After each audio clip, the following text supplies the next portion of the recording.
Okay mga ka-EA, so for today's video, maglo-loop reveal tayo mga kalapatid. So eto, yung pinaka-kabuuan ng possible na loop replacement natin dun sa nawala natin dito sa may harap ng bahay. Ayan o.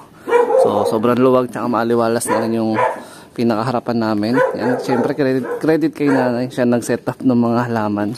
So yung mga halaman na yan, sa amin talaga yan, dito yan before nilagay, no? Kasi si nanay din yun sumusuyo na nag-aayos dito sa may kabila. Ayan. Pero kaibigan namin yun. So dito, papakita na natin yung magiging kabuuan na nangyari na replacement niya dun sa loob. So, ayan, dito muna tayo sa pinaka-landing board natin. So sobrang ma-effort din yung ginawa ko dito, no? Tapos meron tayong sinakripisyon na isang double cage, no? May binutas lang tayo na double cage. Tapos, yan, sinetapan natin ng expansion na steel matting. Yan, para magiging komportable sila sa pinaka-landing board. Tapos yung stick natin ng pantulak, ito pa rin yun. Ayan, no?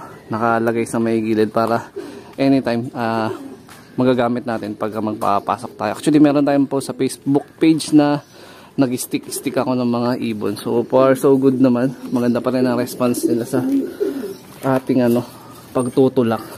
So, ito yung kabuuan yan. Ayan, no? So halos nakatali, nakalubid lang ng alambre yan, tapos naka-nylon cable tie sa gilid. Ayan. So madali lang din matanggal. Tapos may butas bahagya dun sa may dulo, kasi yan yung pinaka-access nila from sa ginawa nating lot, no? Papasok dyan sa pinaka-aviary or viewing. Ayan. Tapos ito yung landing board, tapos may dalawang butas dun, no? Access pa rin dun sa pinaka-lot natin. So ayan. So, hindi naman sila mahihirapan dyan. So, goods na goods dyan. So, ang pinaka main concern lang dito, pag tumambay sila dyan, yung dumi dito, mapupunta sa laman. Ayan, kaya merong harang bahagya dito. Ayan, pero hindi pa tapos yan. Meron pa ilalagay na harang dyan na pwedeng tanggalin, pwede rin naman din ibalik. Para at least yung tagos ng hangin, ayan, maganda pa rin. Yun nga lang, pag mag-uulan, hindi ako sigurado kung paano magiging senaryo nila sa loob. Ayan. So, eto yung isa nating natira na ibon, no? Apat na lang yung natitira natin na pang north. Ayan. Tapos dito tayo magpaparonda, magre-release ng ibon. Ayan.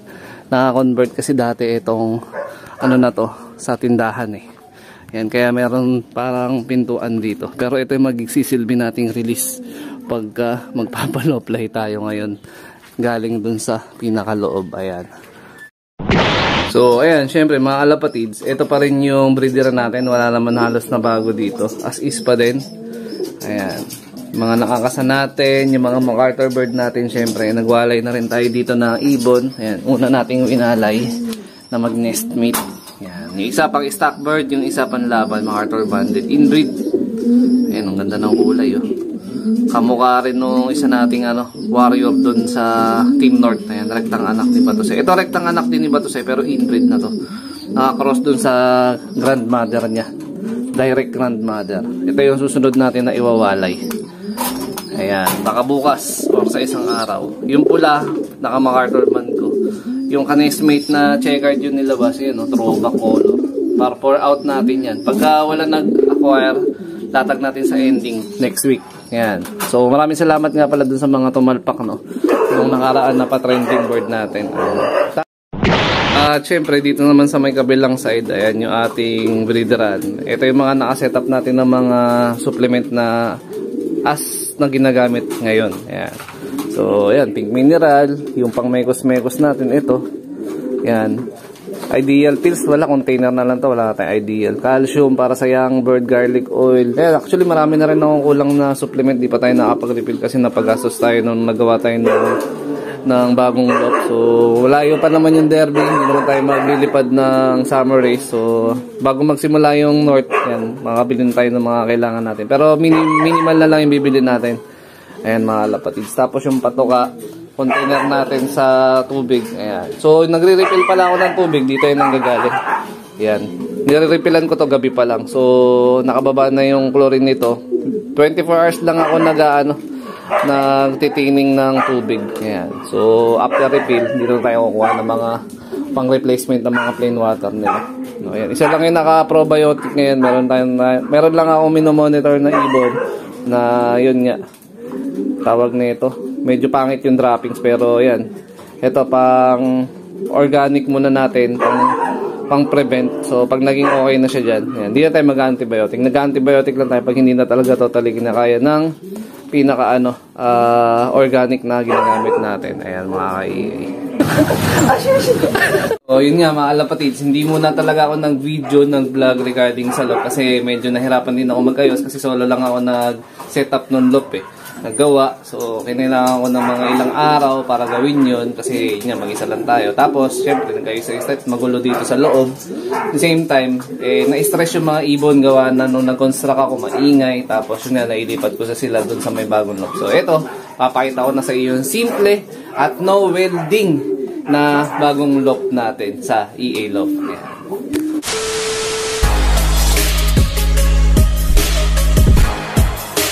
So yun mga ka-EA, ito yung loop reveal natin. Ayan, napaka-simple, no welding. At syempre, maliit na loop. Dito natin yung bagong-bagong gawa. So tuloy ang lipad ni EA, pero yun nga lang, hindi tayo maglilipad ng summer muna, no? So, proceed tayo north na, at the same time, yung National Race Season 15 ang ating paghahanda na susunod ng mga karera. So, ito, yung pinakakabuuan ng ating bagong-bago na simple at maliit na pliers loop. Ayan. So, no welding na to mga kalapatid. So, meron na tayong mga binili na materyales sa Shopee. Ito. So, ito is slotted angle bar. Actually, manipis lang to. Ayan, hindi ko alam kung napamura ako or napamahal ako sa ginawa ko, pero ang siste lang kasi hindi na tayo nag-effort mag-welding, more on dugtong lang to. Ayan mga lapatid. So ito mapapansin nyo, mga screw lang yan. Effort lang talaga siguro. Tinapos ko to magkakahiwalay na araw, mga 3 days na magkakahiwalay. Ayan, yung binuo natin yung pinaka main frame. Tapos yung steel matting, pagpipintura, pagkakating, tapos yung pagbuo ng kabuuan ng loop. At the same time, yung mga accessories na kinuha na rin natin dun sa lumang loop. Ayan, ito sa lumang loop to, pati yung AB rin. Pati itong widowwood box. Pero wala pa akong pinagagamitan o binibigyan ng pwesto sa kanila. No? Pagka magpupuling lang tayo, pag derby, yan, baka mag-widowwood na tayo. So, sa ngayon, 4 na nga lang yung ibon na nandito. So, itong area na to, ito yung area no extra na breeding section ko na may magkapatong na double cage, no? Tapos, lumiwanag na dito, gawa ng, syempre, nawala na yung trapal, tsaka nawala na yung big loop. Ayan, dalawa lang yung pinaka trapdoor nila. Tapos, yung butas na ginawa ko, access nila dun. Yan. So, wala tayong kinat dito sa mismong grills namin sa harap. So as is, naghabol lang ako ng sukat para at least makalusot sila doon. Tapos yun nga, more on screw lang yan, no welding. Yan. Ito is nagkakahalaga ng 74 pesos sa Shopee. Naubos ko dito is nasa 30 pieces din. Ito bago to, bumili ako ng 10 na ganito, na bago. Tapos ito lang, ginastos ko lang din to. Tapos itong side na to naman, yung magkakahalong mga minerals nila. Ito. So, red stones, pink mineral, tsaka yung charcoal stone. Dito lang, nakahiwalay. So, yung idea na to nakuha ko dun sa isang na loop visit natin na hihiwalay nga ito totally. Para kung sino lang yung iinom, kakain ng supplement. Sila na lang yung magpo-perch, pupwesto dito. Yan, may kanya-kanya silang perch dito. 6 na B-perch. And then, 6 na butas para sa box perch. So, kagaya ng sabi ko, more or less, nasa 10 to 12 lang ang capacity ng loop natin. Hindi na tayo masyadong maglilipad ng marami. So, naiwan natin na north is 4 na lang. Tapos, maglilipat ako dito ng 5 or 6 na Team South, Team MacArthur. Ayan, yun na yung pinakahuli natin. Tapos ito, yan, nakahook lang yan dyan, mga kalapatids. Ayan. Tapos, steel matting. Ito, steel matting, 270 yung bili ko. Pinakamanipis. Hindi na siya galvanize eh. Hindi na ako nag-galvanize kasi nandito lang naman din sa loob. No? Tsaka yun nga, pipinturahan na naman natin. Nga lang, hindi ko masyado napulido yung pintura. May mga part pa rin na na-skip natin. Kasi nagmamadali nga rin tayo. Pag may free time lang, saka lang ako nagagawa. A few moments later. So, pali sa ating loop mga kalapatid, steel matting, naubos natin dyan 3 piraso. 30 pieces na slotted angle bar, 3 pieces na steel matting. Tapos, ito, kahoy pala yung ginamit kong connection para dito sa may ginawa nating pinto. Ayan, may bisagra dyan. Lahat naka-nylon cable tie lang to. Ayan, dito. Pinagkabit-kabit ko. Kinuha ko lang actual na sukat no steel matting. Tapos naka-nylon cable tie lang. Tapos flooring natin, syempre, mas prepared ko talaga yung tabla.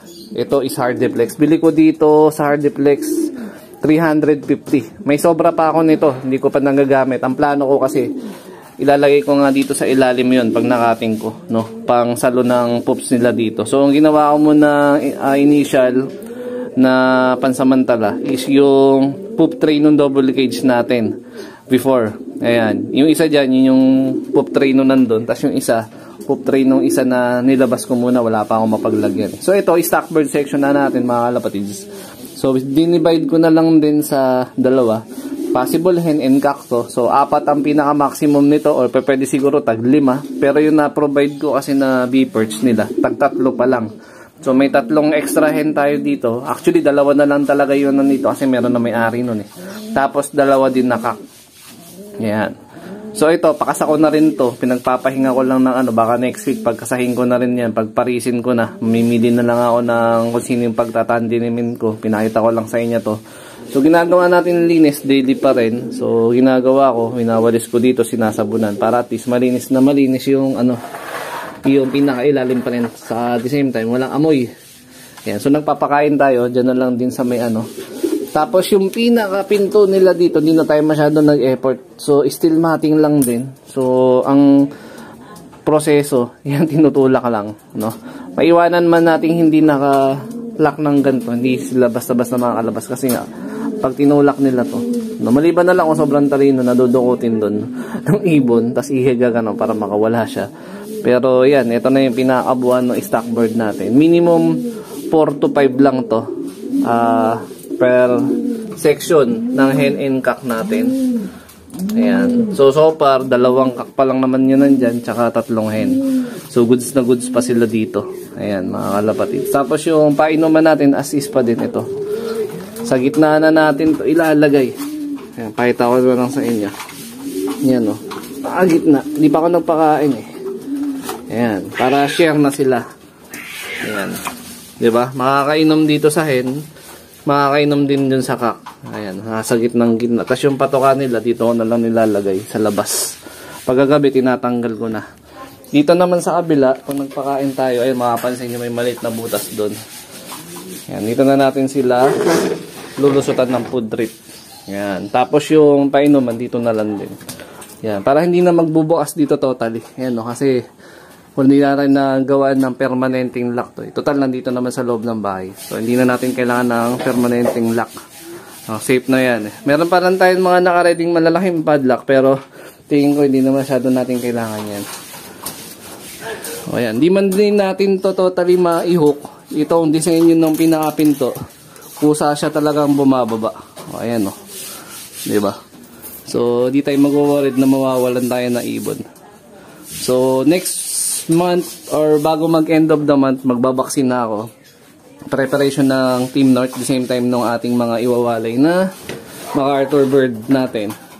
No, para at least protektado yung mga ibon. So, yun lang yung kabuuan ng loft. So, yung listahan natin ng mga breed natin, nandito pa, existing pa. Tapos yung naglagay pa rin pala ako ng bubong dun. Tapos yung mga excess natin na mga gamit, T-box, tapos yung paliguan, dun ko na nilagay. Ayan, medyo madungis lang talaga dito.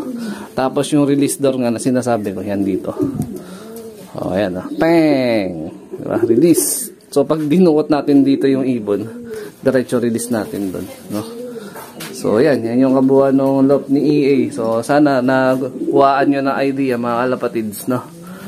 O, ayan. Goods na rin to kaysa wala, no? So, pagdating naman sa labas, aliwalas na. O, ayan. Hindi na tayo marereklamo. Sobrang liit na ng espasyo na kinuha natin dito. Hindi naman na siguro sila dito maaapektuhan. Kasi may mali naman din talaga tayo doon, aminado. Lumagpas tayo dito. So, para mapabuti ang lahat, everybody happy. Sumunod na tayo kung ano yung kagustuhan ng at makabubuti. O, ayan. Sana nagustuhan niyo yung bagong loft ni EA. So, ang challenge na nandito, makapagpa-uwi at makapagpa-superset sa mga susunod na mga karera. So, marahil dito ko natapusin yung video na to. Shoutout sa mga solid supporter natin dyan. Siyempre, wag kalimutan mag-like, comment, and share. At mag-subscribe. So, ingat mga kalapatids. Keep safe. God bless sa inyo. Alright.